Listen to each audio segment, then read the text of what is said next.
我先講下 David Tepper 啦，咁啊，因為大家都可能會睇即時新聞就會見到好多啦。因為如果大家記得佢前一季就好似話即係 Buy Everything China 啊嘛，定係再前一季啦，即係而家我哋講緊第Q4啊嘛，Q3嘅時候佢有講過即係話 Buy Everything China，即係佢話即係乜嘢即係中國股票都買啦。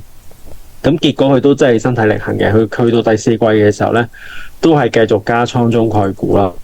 咁其中包括咗巴巴啦，咁啊加咗18%啦。咁另外就輕微加倉呢個拼多多啦。咁亦都有加咗 JD 啦，即係京東啦，咁啊加4%啦。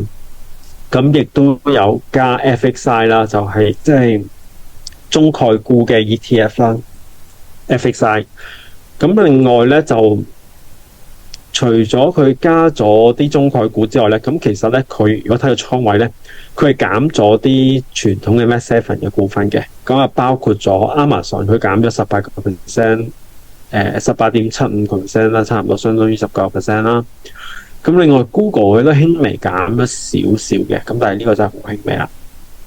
咁另外 Meta 咁啊佢減咗2%。咁另外咧就係佢亦都減咗 Oracle 咁啊佢減咗1%啦嘅股份啦。咁另外咁佢加咗啲咩咧？咁佢亦都加咗一啲半導體相關嘅股份，咁啊包括咗 Nvidia 佢加8%啦 ，Lam Research 啦就係一啲即係半導體儀器嘅製造公司啦，咁啊加咗2%半啦。咁另外就亦都加咗 Uber 啦 ，Uber 佢加咗6%啦。咁另外新買嘅倉位咧就加咗呢個嘅GLW 啦，呢個叫做中文叫咩咧？哥斯拉玻璃嗰間公司啦，即係而家大家知道你哋個蘋果手機個屏幕，即係點解咁堅啊？就係用咗呢個哥斯拉玻璃做嗰個面板啦。咁另外咧就亦都睇先啦，加咗Vistra Energy 啦，即係個核能啦。咁就另外咧見到佢減咗啲 FedEx 啦，即係減咗呢個物流嘅公司啦。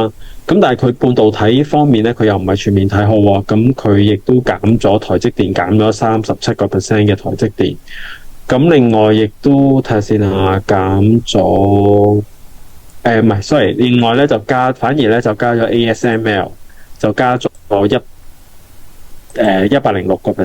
咁另外咧就 Micron 啦，即係memory 嗰間公司啦，主要就係咁就加咗14點幾個 percent 嘅。咁呢個咧就係阿 David Tepper 嘅倉位啦。